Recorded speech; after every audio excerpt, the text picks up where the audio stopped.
نحمدہ ونصلی علی رسولہ الکریم اما بعد۔ یہ نفرت بری ہے نہ پالو اسے، دلوں میں خلیج ہے نکالو اسے، نہ تیرا نہ میرا نہ اس کا نہ اس کا، یہ ہم سب کا وطن ہے بچا لو اسے۔ جشن یوم جمہوریہ کے اس مبارک موقع پر ڈائز پر تشریف فرما اساتذہ کرام اور دور دراز سے تشریف لائے ہوئے مہمانان اعزام اور عزیز ساتھیوں کا میں دل کی گہرائیوں سے استقبال کرتا ہوں، اور میں شکر گزار ہوں اپنے اساتذہ کرام کا جنہوں نے مجھے اس مبارک پروگرام میں کچھ کہنے کا موقع دیا۔ حضرات انگریز تجارت کی غرض سے اس سرزمین پر قدم رکھتے تھے، لیکن رفتہ رفتہ تجارت کے نام پر سیاسی اور فوجی اثر و رسوخ حاصل کر کے یہاں کے حکمرانوں کو بے دست و پا کر اور یہاں کے سیاہ و سفید کا مالک بن کر لاکھوں کروڑوں بے گناہ معصوم ہندوستانیوں کو موت کے گھاٹ اتار کر ظلم و بربریت کی ایسی داستان دہرائی، ایسی ہلاکت خیز اور صفانہ کارروائیاں کی جس سے چنگ خیز اور ہلاکوں کی داستانیں بھی ماند پڑ گئی۔ انگریزوں نے ہندوستان کی اینٹ سے اینٹ بجا دی، ہزاروں آبادیاں ویران کر دی گئی، ہر جگہ قتل و غارت گری کا بازار گرم، ہر جگہ سناٹا ہی سناٹا، خاموش ہی خاموش کی فضا نظر آ رہی تھی، اور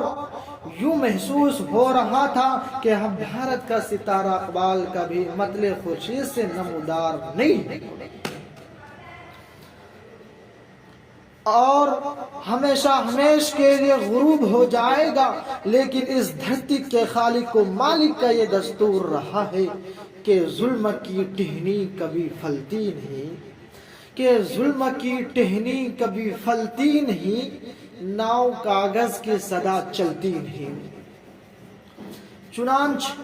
ہندو مسلم ایکتا و اکھنڈتا، اتحاد و اتفاق کے نتیجے میں ہندوستان کا بخت بیدار ہوا۔ ٹیپو سلطان، شاہ عبدالعزیز، سید احمد شہید، حضرت شاہ اسماعیل شہید، حضرت مولانا محمد قاسم نانوتوی، حضرت مولانا رشید احمد گنگوہی رحمہ اللہ تعالی، مہاتما گاندھی، جواہر لال نہرو، ڈاکٹر بھیم راؤ امبیڈکر، سردار ولبھ بھائی پٹیل، ان جیسے ہزاروں رہنماؤں کی قیادت میں لاکھوں لوگوں نے اپنی جانوں کے نذرانے پیش کی،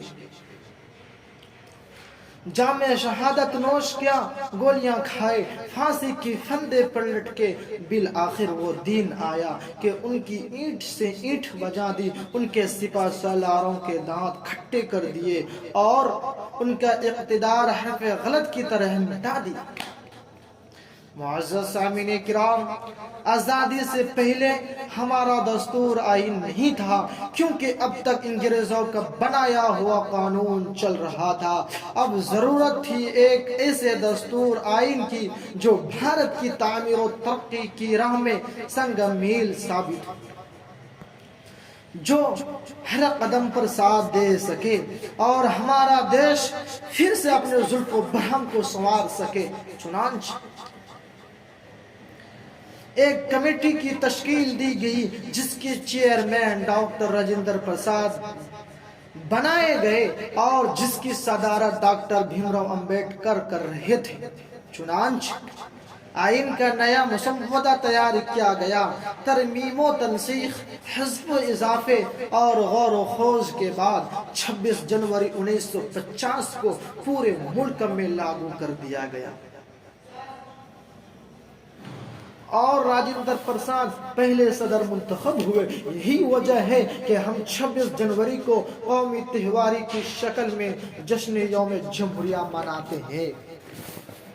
اور ذات پات کے بھید بھاؤ کو مٹا کر ایک جگہ جمع ہو کر اپنے رہنماؤں کا تیار کردہ دستور و آئین کی پاسداری کا ثبوت فراہم کرتے ہیں اور اس بات کا اعتراف کرتے ہیں کہ آپس اتحاد و اتفاق اور ایکتا کے دروازے کو ہمیشہ کھلا رکھیں گے۔ جے ہند، جے بھارت۔